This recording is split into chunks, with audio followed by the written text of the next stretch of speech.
Gian, taga Poblacion Padre Garcia. O, ano yung motor natin kaya? Raider FI 150 street bike. So, pakilala mo sa akin, ano yung mga kinarga natin dyan? Ano yung mga tiyasa? Ano, low rise. Tsaka are, inner and outer na shock po. Rim set ho. Tapos ho ay DRP disc. Ito po ay 8.1 na caliper. Tapos din po sa likod. Parehong MTB. Tsaka po areng Motaro shock.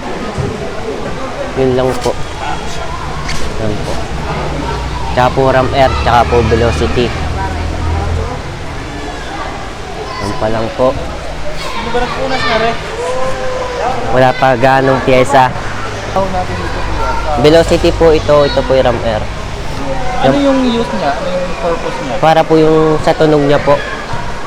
Kumbaga po yung sa iba po na nakikita nyo nagpa-flocking po na bomba. Open pipe po yan. Yan po yung, kumbaga ho, yung pag binamba nyo po ng sagad, iba po yung tunog niya. So, gaano katagal ka na kuya na ano? Kailan ka nagsimula magkaroon ng hobby na ganito sa pag-aayos ng motor? Grade 11 po ako, siguro magto 2 years na po. Yung una ko po kasi motor, rider carb, bago po are. So, tingin mo magkano ng gastos natin dyan? Hindi ko alam eh.